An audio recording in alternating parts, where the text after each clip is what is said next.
하나님의 말씀은 출애굽기 25장 23절에서 40절입니다.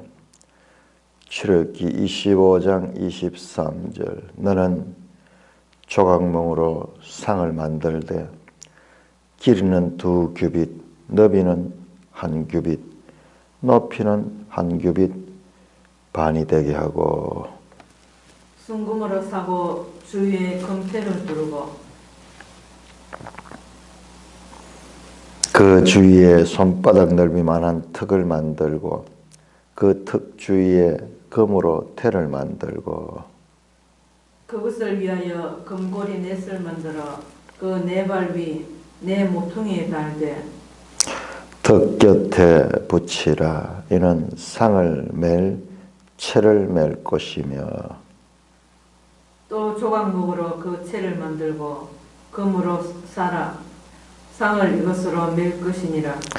너는 대접과 숟가락과 병과 붓는 잔을 만들되 순금으로 만들며 상 위에 진설병을 두어 항상 내 앞에 있게 할지니라.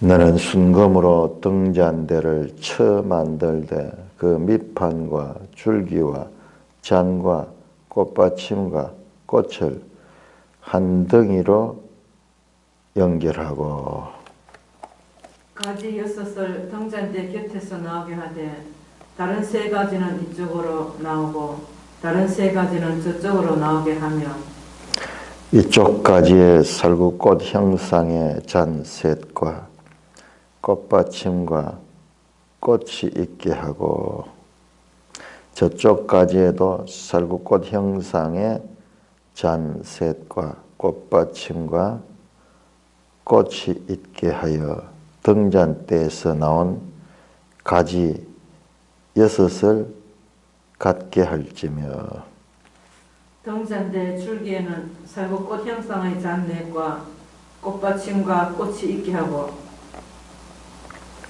등잔대에서 나온 가지 6을 위하여 꽃받침이 있게 하되 두 가지 아래에 한 꽃받침이 있어 줄기와 연결하며 또 두 가지 아래에 한 꽃받침이 있어 줄기와 연결하며 또 두 가지 아래에 한 꽃받침이 있어 줄기와 연결하게 하고 그 꽃받침과 가지를 줄기와 연결하여 전부를 순금으로 쳐 만들고 등잔 7을 만들어 그 위에 두어 그 앞을 비추게 하며 그 불집게와 불똥그릇도 순금으로 만들지니 등잔대와 이 모든 기구를 순금 1달란트로 만들되 너는 삼가 이 산에서 너게 보인 양식대로 할지니라.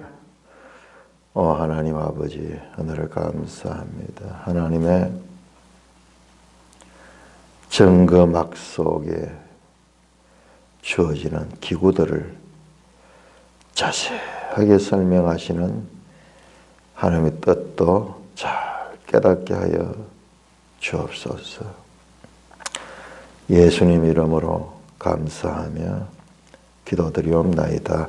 아멘.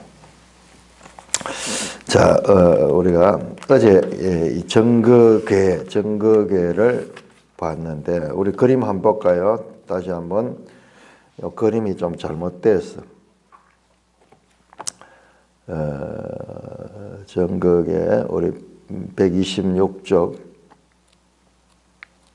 그러니까는 우리가 얼마나 소홀한지 몰라요. 하는 말씀을 제가 이 구글에 들어가가지고 언약궤 또는 정거궤를 쭉 한번 봤는데 제대로 된 것이 있는데 자 문제가 뭐냐 하면 지금 이 부분은 지금 거기 채가 있잖아요. 고리와 채가 있죠. 요거 바라 크로스바 한 크로스바 우리 축구할 때 그 축구 골대 위를 크로스바라 하는데 이 고리와 크로스바 우리 뜰채라고 그래. 뜰채 요 위치가 지금 이것은 위에 이래 있잖아요. 그게 아니고 내 발에 달아 12절에 보니까는 25장 12절 고리 넷을 부어 만들어 그런 고리와 고리를 주물로 해가지고 만들어가지고 그것을 어디다 다느냐 하면 내 발에 달으라. 그 밑에 발이 있죠. 발이 4개 있죠. 거기에 달아요. 그래서 이렇게 뜰채를 넣어가지고 매면은 이게 위로 쓱 올라가요. 이게 지금 이런 상태로 이렇게 매면은 걷는 사람 등에 받치잖아요. 올리면 어깨 위로 해가지고 이렇게 올라가는 거예요. 자, 우리 여기에서 이제 기구를 만드는데 고리와 채라 그랬는데 이 채입니까? 뭐로 되어 있습니까? 채, 바깥 채잖아요. 우리도 잘 채인데 여기에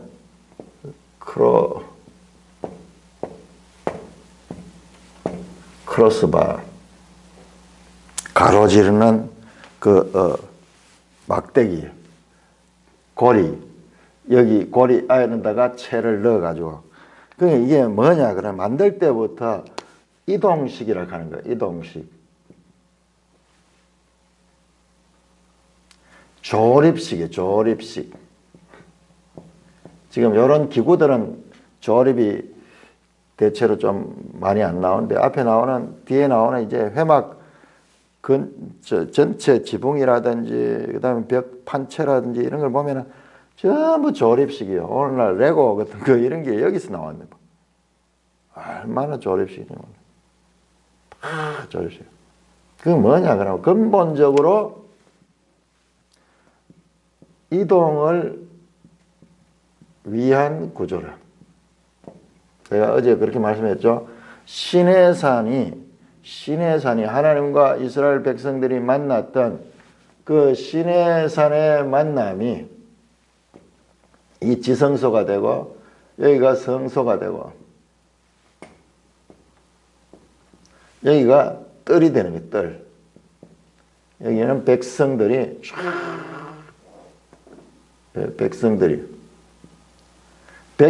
들어갈 수 있는 곳은 이게 이제 성막이 되면은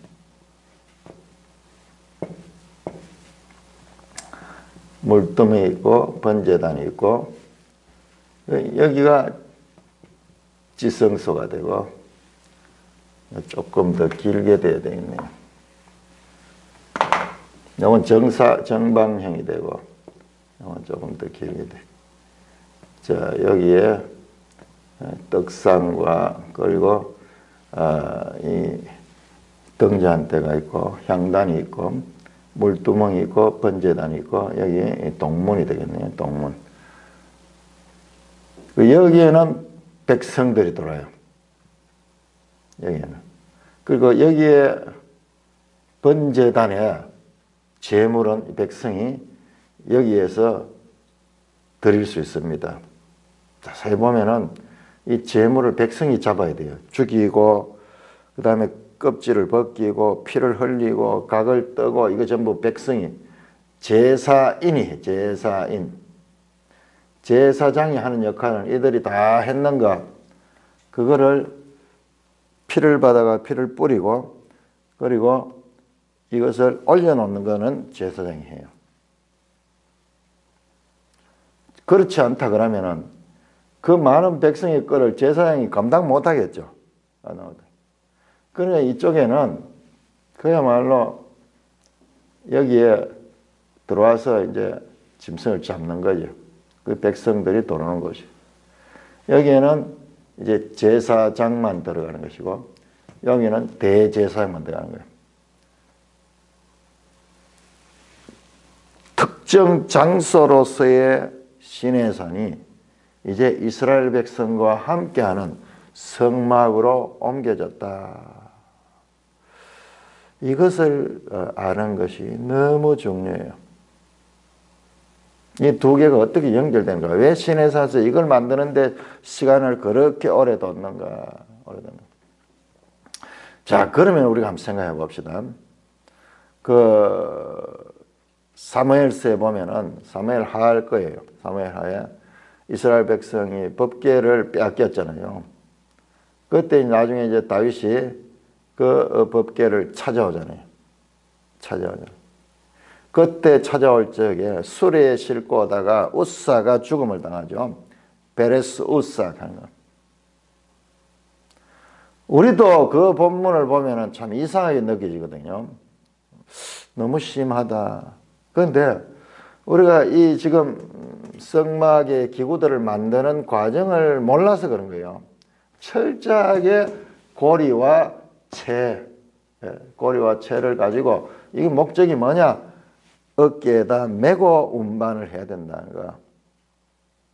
그 과정을 모르니까는 그냥 무조건 옮기면 되는 거지 이런 생각을 가지는 거예요. 우리도 마찬가지예요. 우리도 이걸 배울 때 이런 이 기구들 만드는 그 이 법에 대해서 상세하게 배우면 왜 이 기구를 이걸 강조하냐? 고리와 채를 강조하나요? 모든 것은 다 그냥 급하다고 해서 옮긴다 해서 그냥 마차에 두루 실어가지고 이사하듯이 그래 하는 게 아니고 반드시 여기도 법이 있다. 법. 어깨에다 메고 그렇게 옮깁니다. 그 지금 이 그림 같은 경우 이런 그림이 거의 많이 있어요. 그런데 어떤 그림은 그렇지 않아요. 다리에다가 그 발을 만들었어요. 그 다리 윗부분에다가 밑에다가 그렇게 한번 생각해 보세요. 이게 지금 이러면은 매 보세요. 어떻게 된가? 걷는 사람 등에 받치잖아요. 물론 뭐 조금 더 앞으로 가면은 뭐 안 받칠 수도 있겠네. 자간 이 법궤 전체가 사람보다 위에 올라가는 위에. 그래서 어깨 맨 사람 키보다 훨씬 위에. 이걸 여기에서도 하나의 메시지가 있는 거예요. 하나님의 말씀을 존중하게 생각한다. 우리 수준으로 이래 매면은 그냥 사람 키하고 비슷할 것 같아요. 아니, 막 위에 이제 이제 그룹들이 있으니까는 또 덜 할 것 같네요. 그렇진 않을 것 같네. 이래 매면은 제가 위로 확 올라가요. 위로.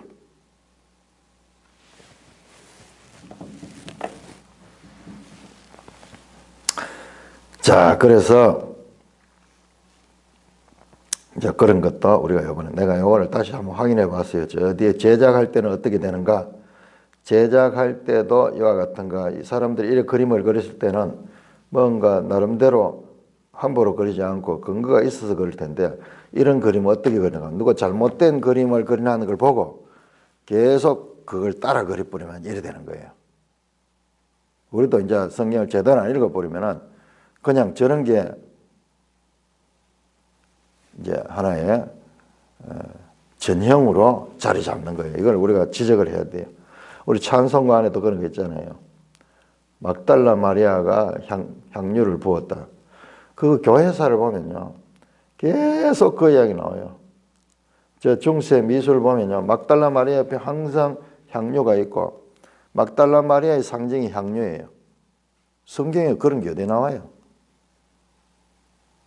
베다니의 마리아가 향유를 부었는 이야기는 나오지만은 그러니까는 이게 잘못되고 우리가 성경을 얼마나 강조합니까? 내가 너에게 말씀하는 대로 보이는 대로 말씀하는 대로 만들어라 그 이야기를 하는데 우리가 그렇게 왜곡해버리는 경우가 얼마나 많은지 몰라요.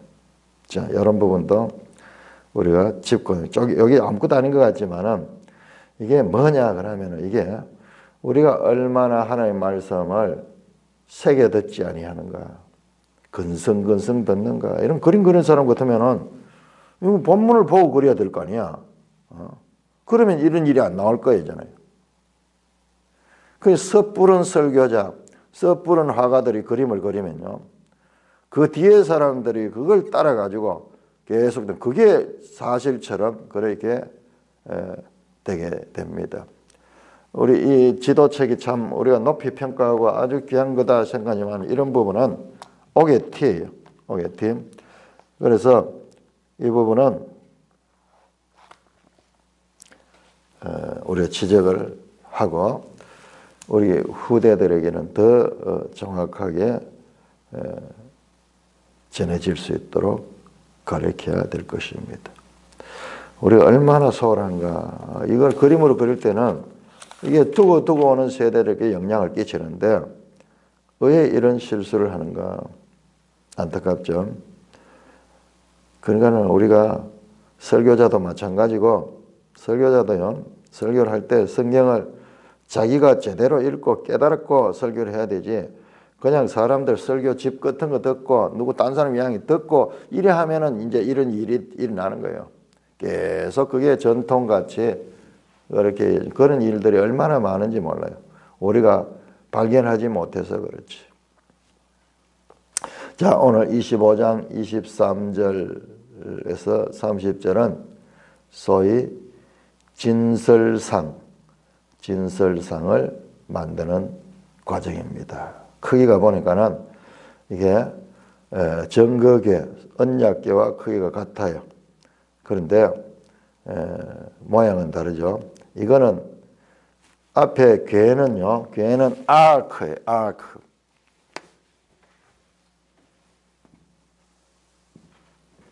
아크가 이게 뭐냐 그러면 노아 방주할 때 이게 아크예요.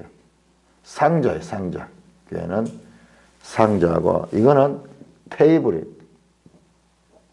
상이에요, 상. 그래서 상자는 그 상자 속에 뭐를 넣는 거지만은, 안에 넣는 거지만은, 테이블은 그 위에다 올리는 거예요. 올리는 거예요. 그래서 자, 이 부분 정말 중요합니다. 이 시내산에서 이 법계로 이동. 그러니까 나도 잘 정리가 안 되는 걸 이번에 정리했는데, 자, 오늘 이 내용을 보면요, 오늘 이 내용 보면은 제작법만 나와 있어. 제작법. 어떻게 만들어라. 조각목으로 상을 만들 때 길이, 너비, 높이, 그 다음에 재료는 순금으로, 그 다음에 턱을 만들고, 그 다음에 여기도 보세요. 28절 채를 만들고, 그 다음에 금으로 그것을 사고, 그 다음에 이번에는 보세요. 금고리 넷을 만들어 가지고 26절 이번에 고리는 발 위 내 모퉁이에 달되. 자, 이걸 내가 보니까는 지금 우리 책에도 그게 안 나오는데, 이 떡상은요 테이블이잖아요. 테이블이니까는 이렇게 발이 4개가 있어. 발이 4개가 있습니다. 이래 돼야 되겠대. 이래 돼. 이 발이 4개가 있어야 되는데, 이번엔 고리가 여기에 있어. 여기 발 위에 달아버리죠. 이 떡상. 그리고 이 판 위에 보면은 주위에 25절에 순금으로 싸고 주위에 금태를, 그 주위에 손바닥 넓이만한 턱을 만들어라. 무슨 말인가 보니까는 요거예요. 요 부분 뭐 이게 그냥 평면이 아니고 이 끝부분에는 이렇게 올라가도록 이렇게 되도록 그러면 다 그렇게 되죠. 그래서 상 끝이 그냥 평면이 아니고 끝이 이렇게 손바닥만큼 이렇게 올라가서 이 안에 위에 있는 물체들이 밖으로 잘 미끄러져서 떨어지지 않도록 턱을 만들어. 그 말이. 고리는 여기에 그렇게 깨고. 자, 우리 한번 생각해 봅시다. 여기에는 왜 이것을 만드는지 설명이 없어요. 그리고 용도가 무엇인지 쪼개 나와요. 30절에 보니까는 진설병을 두어 항상 내 앞에 있게 하라. 아, 여기다 브레드, 떡을 올려놓는구나. 떡을 올려놓는 것이다.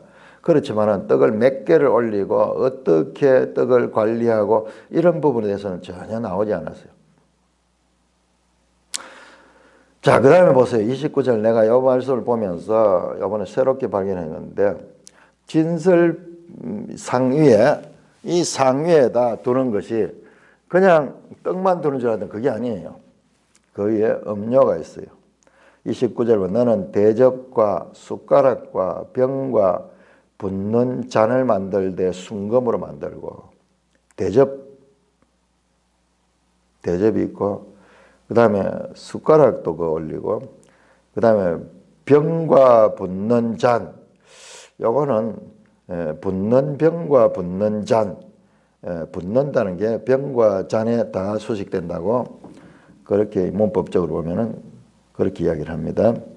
그 용에 뭐냐 하면 병이 보니까 손잡이 달린 주전자 비슷하게 생긴 거예요. 손잡이 달린 목이 긴 병. 잔도 아마 그런 것 같아요. 잔도.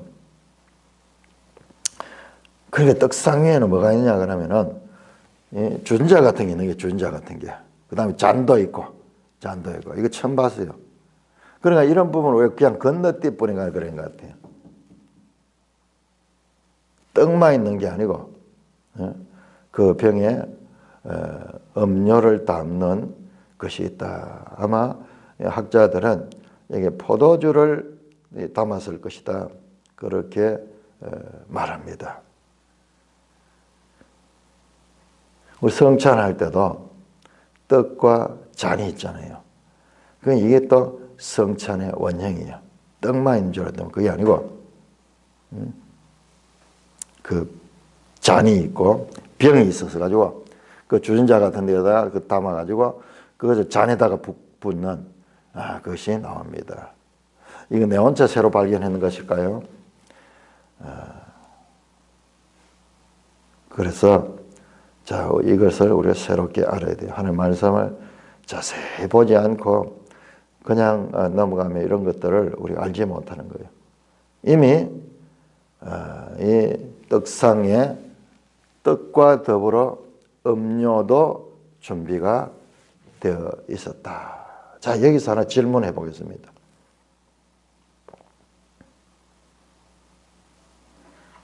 자, 그렇다면은 이 진설병을 만드는 설계도잖아요. 이게 설계를 이렇게 만들어라.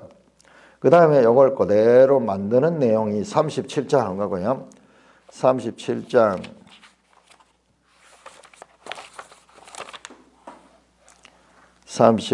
10절에서 16절 한번 교독해 봅시다. 자, 이거 하나의 표집으로 삼아가지고 자, 37장 10절 그가 또 조각목으로 상을 만들었으니 길이가 2규빗, 너비가 1규빗, 높이가 1규빗 반이며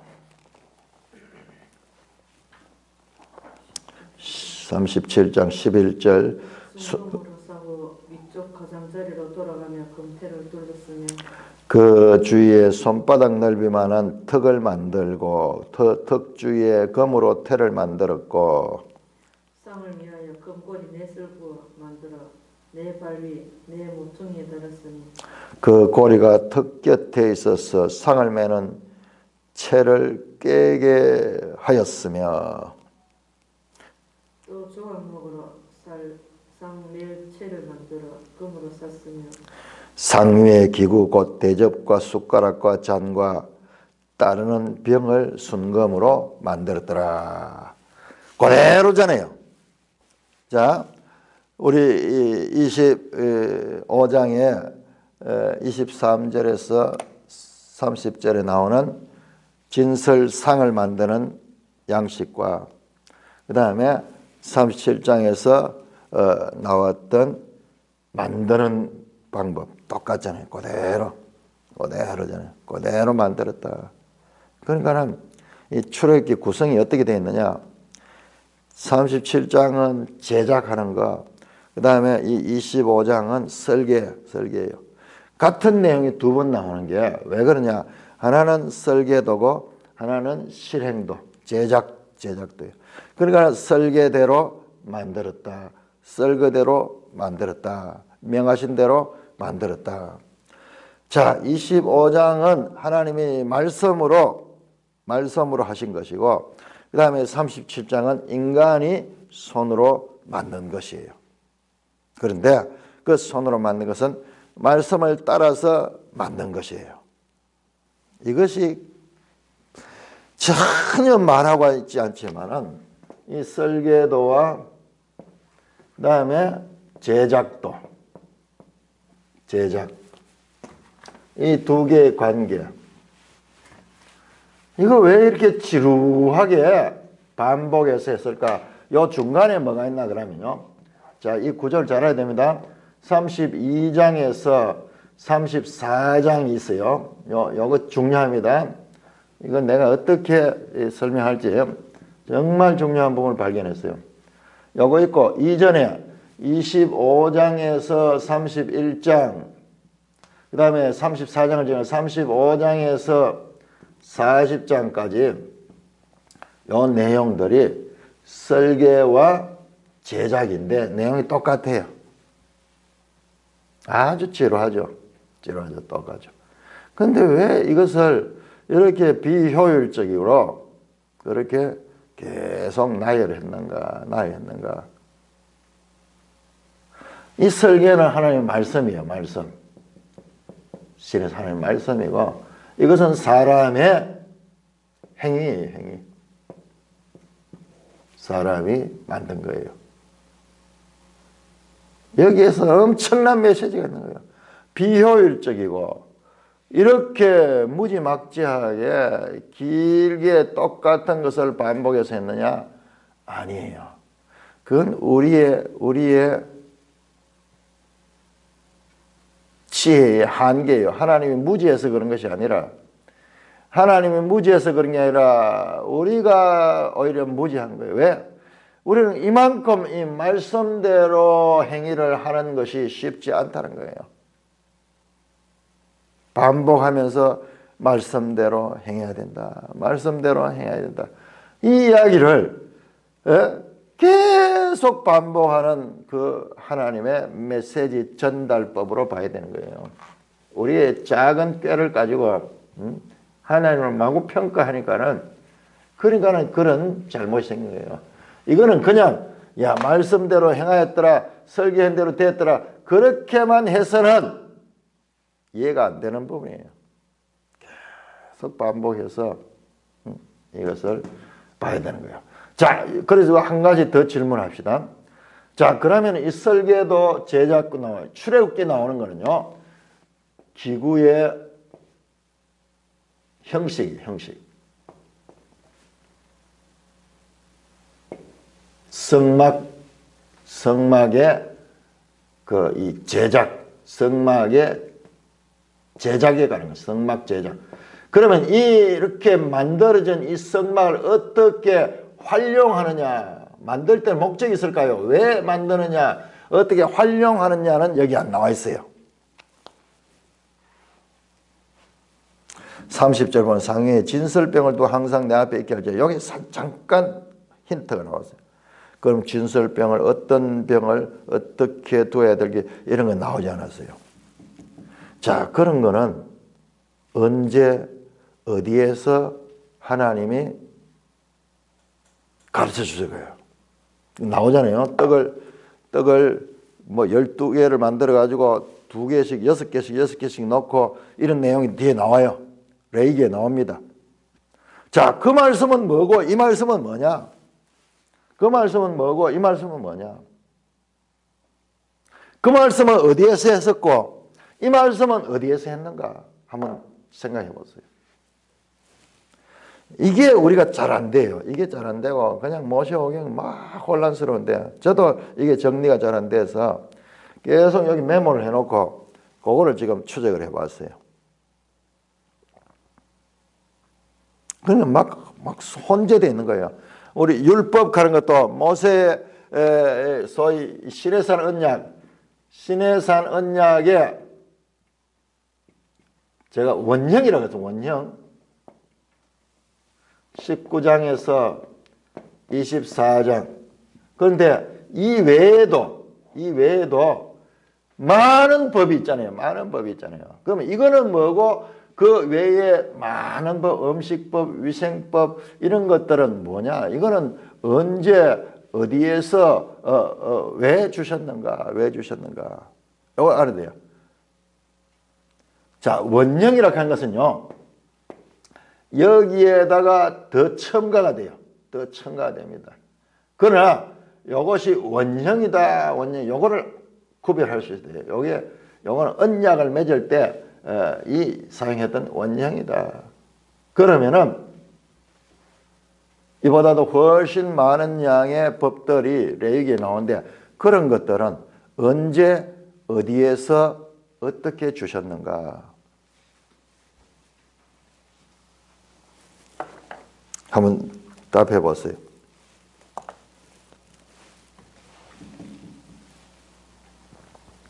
우리가 그런 부분들이 정리한데, 그걸 모세오경은 이번에 뭐 내용도 중요하지만 이 구조를 보는 것이 중요해요.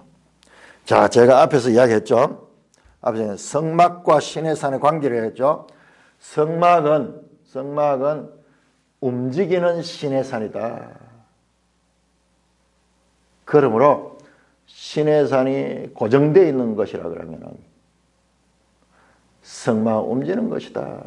자, 시내산이 하나님이 임재하시고 말씀하는 곳이었다면 성막도 마찬가지로 하나님이 임재하시고 말씀하시는 곳이에요. 그러면 그 말씀들은 어디 주냐? 자, 레위기 1장을 보세요. 레위기 1장. 야, 이런 것들이 여호와께서 회막에서 모세를 부르고 그에게 말씀하여 이르시되. 자, 이 레위기는 이제 성막이 다 완성된 후잖아요. 이 성막이 다 완성된 후에 하나님은 더 이상 시내산 꼭대기에서 말씀하지 않고 회막에서, 이 회막이 성막입니다. 같은 겁니다. 이 소위 미식관 하는 건데,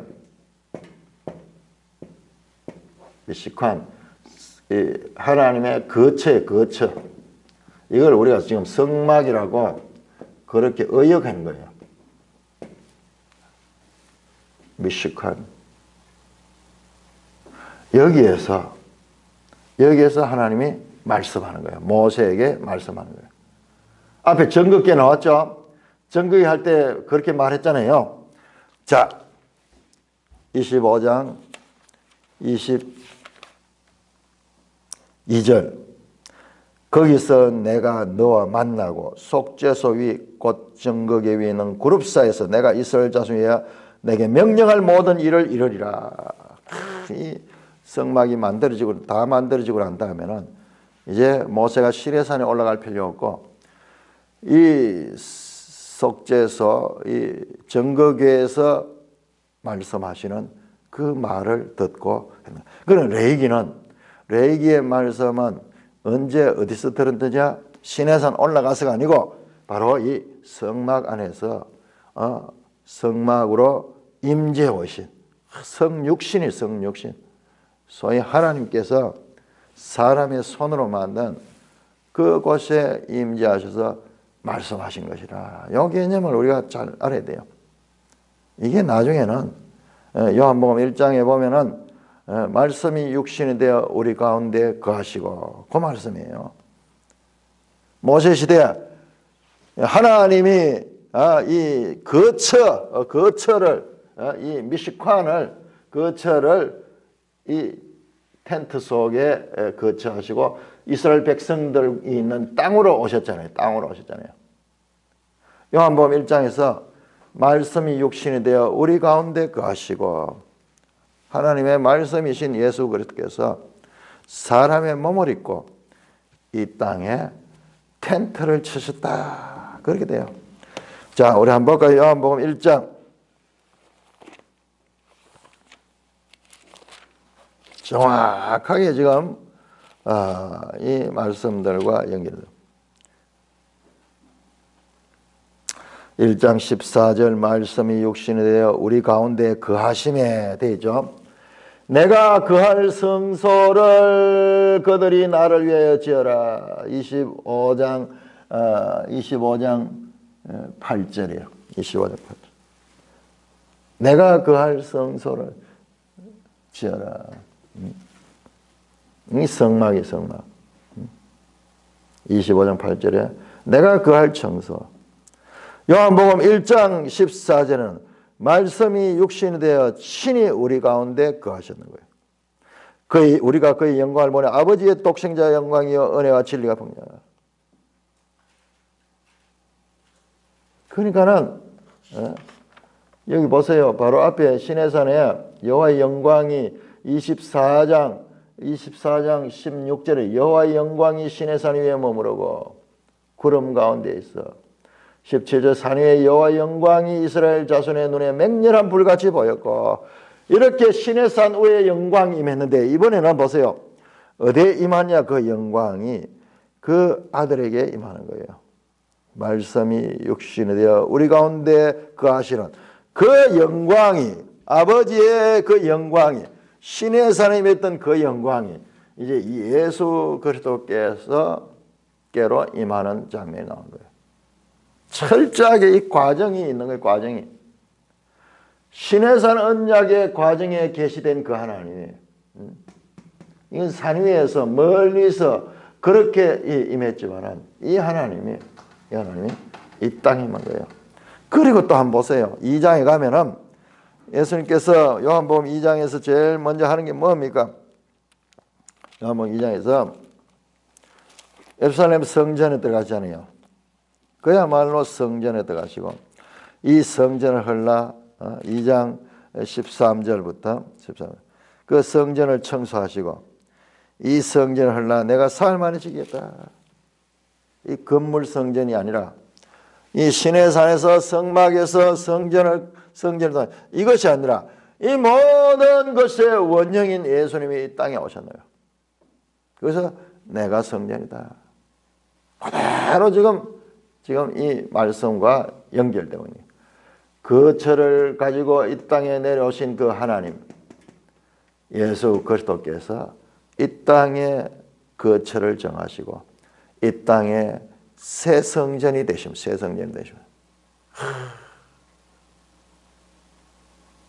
어디에도 설명 없어요. 그냥 성경은 사실의 나열의 연속이, 그러나 우리가 돌이켜보니까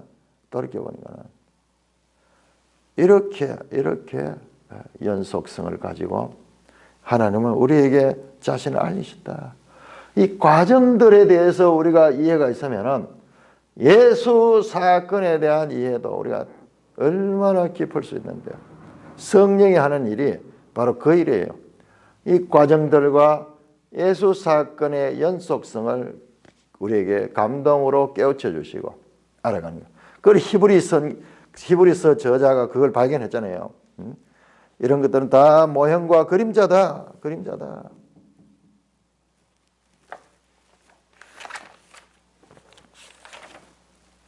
자, 다음에 31절부터 40절까지는 25장 31절은 등잔대입니다.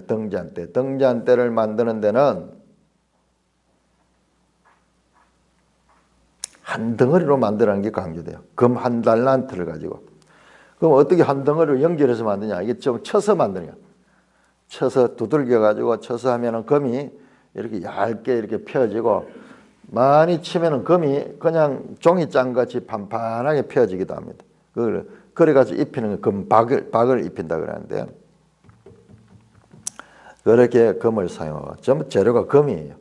이게 어디입니까? 성소와 지성소는 전부 금이에요. 그러면은 바깥에 나가면 뜰에 있는 거는 그 뜰에 있는 번제단을 이런 것은 놋이에요. 구별이 있습니다.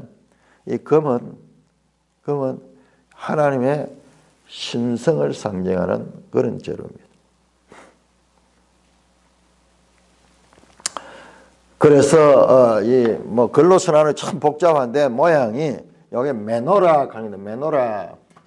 메노라입니다.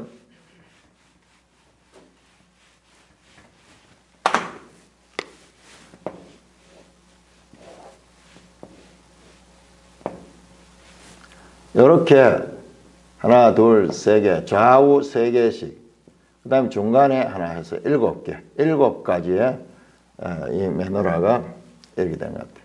근데 이걸 전부 다 이 관으로 되어 있는 것 같아요. 이게 전부 연결되게 하나로 다 연결되도록 그렇게 해라. 왜 관으로 됐을까 생각해 보니까는 여기 이제 등잔입니다. 이게 촛대 아니에요. 우리 성경에 계시록의 촛대라고 번역되는데 너무 잘못된 거예요. 왜 그런 실수를 할 수 있는지 몰라요. 그런데 개혁 개정해도 또 못 고쳤어요. 참 우리가 성경 보는 눈이 얼마나 어두운지 몰라요. 촛대가 되어서는 안 돼요. 촛대는 정반대예요. 초는 스스로 불타가지고 없어지지만 이 기름은요, 계속 등자는 기름을 공급해가지고 계속 유지되는 거예요. 계속 유지되는 거예요. 메시지가 완전히 다른 거예요. 불교 같은데 이런 데서 초를 많이 사용하잖아요. 우리 미신에서도 초를 많이 사용하잖아요. 자기 몸을 불태우잖아요. 우리 그거 아니에요. 이 하나님의 성령의 기름을 공급받아서 계속 빛을 계속 발하는 거예요. 그냥 발하다가 없어지는 게 아니고 상징이 완전히 다른 상징인데 우리가 그런 것에 너무 우둔하니까는 개혁 개정하면서도 똑같이 번역해 놨어요. 그리고 목사님도 설교할 적에 이 구분이 안 되는 거예요. 촛대 아닙니다. 자, 인것 같아요. 이 관을 통해 기름이 흐를 수 있도록. 그래서 그 불이 계속 설 수 있도록 기름이라야 돼요. 기름. 초가 아니고. 그래서 여기 또 모양도 꽃받침도 만들고 이렇게 했습니다. 자, 특별히 우리 관심 있게 봐야 될 것이 35절 말씀. 등잔대에서 나온 가지 6을 위하여 꽃받침이고 2가지 아래에 한 꽃받침이고 줄기와 연결하며, 그 다음에 2가지 아래에 한 꽃받침에서 줄기와 연결하며, 2가지 꽃받침에서 줄기와 연결하며, 꽃받침 가지와 줄기와 연결하며 계속 이렇게 관으로 되어서 서로 연결되도록. 그래서 기름을 어디다 붓는지는 모르겠는데 이렇게 이 기름을 공급하여서 서로 이 한 기름으로, 이 기름은 나중에 성령을 상징하죠. 성령이요. 그러고 여기서는 빛을 비추습니다. 자, 그래서 어떻게 하느냐? 37절 보면 등잔 7을 만들어 그 위에 두어 앞을 비추게 하라. 앞을 비추게 하라. 앞이 어디냐? 앞이 어디냐? 앞에 나중에 배치할 때 보면은 이 떡상을 놓는 것이 떡상. 그러니까 이 성소 아래, 이 지성소 안에 이 정거계가 있고 성소 아래 한쪽에는 떡상이 있고 한쪽에는 이 메노라가 있는 거예요. 등잔이 있는 거예요. 이 등잔은 뭘 비추냐? 여기를 비추는 거예요. 여기. 자, 우리 여기 알아야 되는데 이 성소는요 깜깜합니다. 창이 없어요. 지성소도 깜깜하고 성소는 창이 없는데 이 모든 것을 밝히는 것은 이 등대예요. 이 등대 7개에서 빛을 밝히는 거예요. 유일한 빛입니다. 어디를 향하여? 여기에 떡상을 향하여 빛을 비춥니다. 떡상을 향하여. 여기에 메시지가 있지 않습니까? 예. 여기에 메시지가 있죠. 여기에 향단이 있어요. 향단. 향단은 기도하는 그런 의미를 가지고 있죠. 이 말씀이잖아요. 말씀. 뿐만 아니라 또 예수 그리스도 떡과 포도주로 임한, 포도주가 여기 나와야 됩니다. 떡과 포도주. 이 성령의 기름은 여기를 비추는 거예요. 이건 떡은 또 말씀이잖아요. 말씀. 그리스도. 말씀이 육신은 그리스도. 이 성령의 빛이 이것을 비추고, 우리가 또한 성경을 읽을 때도 이 성령의 감동을 통하여 읽어야 된다. 엄청난 메시지를 여기에 가지고 있습니다.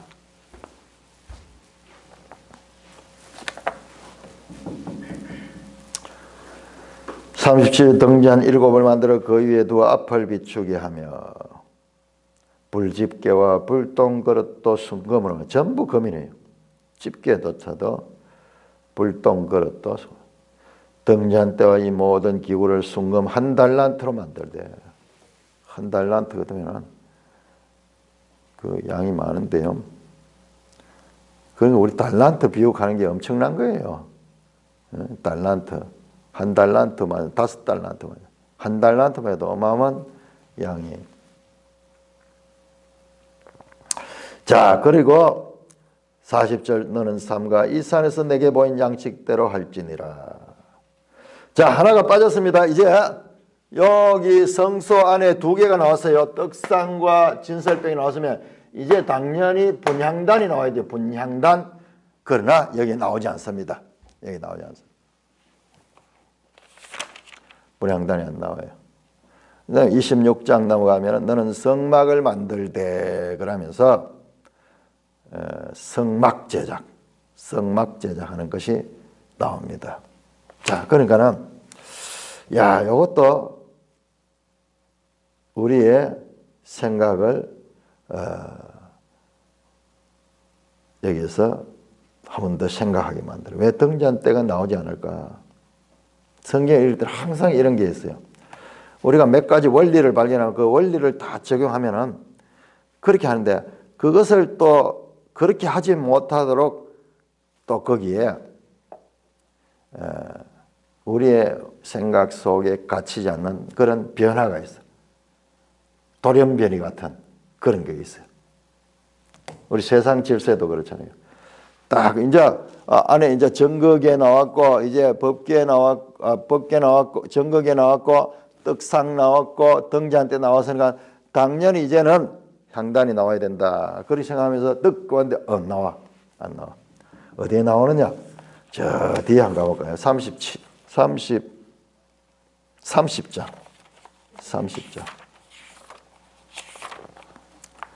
30장 1절부터 6절까지 나오네요. 너는 분향할 제단을 만들지니 곧 조각목으로 만들되 그러면서 이 분향단 것이 이 멀리 떨어져 있어요. 이 멀리 떨어져 있어요. 자, 이런 것도 우리가 이게 과연 편집상의 오류인가 실수인가? 이제 우린 그렇게 생각하면 안 된다 하는 알았죠?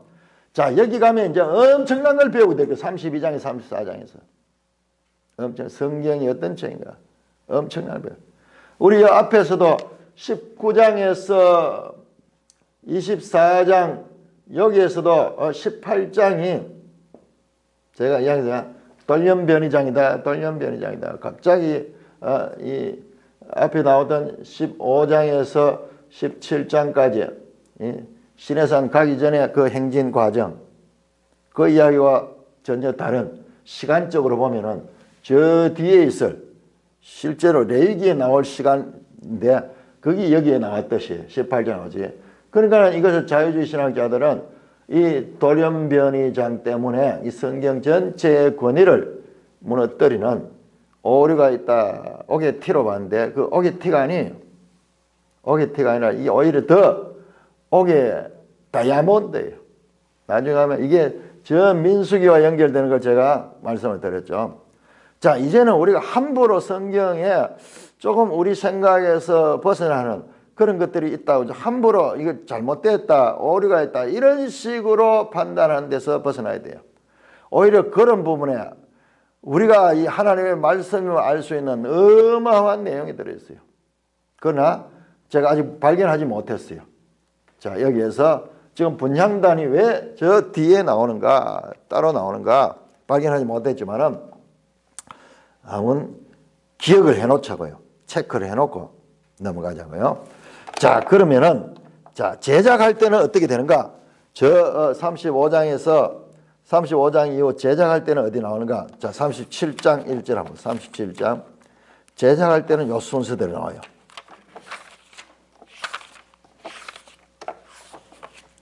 (37장) 보세요. 37장 1절부터 요 29절까지가 28절까지가 정거계, 그 다음에 진설병, 등잔대, 분향단 제작이잖아요. 여기는 요 순서대로 나오잖아요. 여기는 요 순서대로. 그런데 왜 여기서는 분향단이 이렇게 뚝 떨어져서 나올까? 왜 그런지 모르겠어요.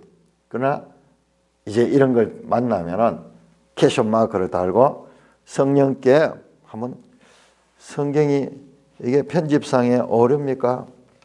이제 그런 소리 하면 안 돼요, 우리. 그런 소리 하면. 야, 이것도 우리의 이 이성적인 이 하나의 그 습관, 이성적인 그 질서, 거기에서 벗어나는 게 나온 거예요. 그러면은 야, 여기에 무슨 뜻이 있을까 하면 생각하면서 우리가 이어지는 내용들도 살펴보도록 하겠습니다. 40절에 보니까 너는 삼가 이 산에서 내게 보인 양식대로 하자. 이 산에서, 이 신의 산에서 보인 양식대로 하라. 반복해서 하나님이 보인 양식대로. 이 양식이 설계잖아요, 설계. 하나님께서 말씀하신 대로. 패턴. 하나님께서 보여주신 그림대로. 이 양식하는 건 그림할 때 쓰잖아요, 그림. 그림의 양식 이야기잖아요. 그림으로 보여주는, 그림으로 보여준 것을 글로서 기록했다. 이것도요. 왜 하나님 이걸 그림으로 그려버리지? 그럼 우리가 뭐 한눈에 다 이해할 수 있는데 왜 이걸 글로 해가지고 이렇게 어렵게 됐을까? 나중에 신명기 보면 내가 너에게 말할 때는 소리를 했고 보는 것으로 하지 않았다. 보는 것으로 하지 않았다. 하나님은 우리에게 보는 것으로 하지 않고 항상 말씀으로, 기록으로 역사를 하시게 하셨어요. 그 하나님의 뜻이에요. 하나님의 뜻이. 우리는 보는 것으로 이렇게 주면은 막 좋을 것 같지만 아니에요. 소위 보는 것도 글로 듣도록 해가지고 기록을 통해 가지고 그렇게 우리가 깊이 이렇게 살피지 아니하면은 무슨 말인지 알 수 없는 그런 내용. 이것도 하나님의 지혜예요. 이 말씀을 우리가 자세하게 살피도록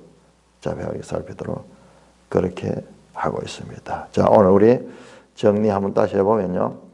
야, 뒤에 가면 이제 내일 나에 이제 회막 짓는 거 나와요. 철저한 조립식이에요. 이렇게 조립식으로 되어 있는지 새롭게 알게 되고, 그 모든 그런 양식을 통해서 볼 때 이거는 이동을 위한 것이다. 이동을. 한 곳에 머무는 게 아니라 계속 이동해야 될 것이기 때문에 이동을 위해서 만들어진 것이다. 성막의 특징은 이동식이는 모바일. 한쪽에 고정된 것이 아니고 하나님이 시내산의 특정 장소, 시내산에 임재하시는 분이 아니라 이스라엘 백성의 행진에 함께 하시며 동행하시며 그리고 가나안 땅까지 인도하시는 분이시다.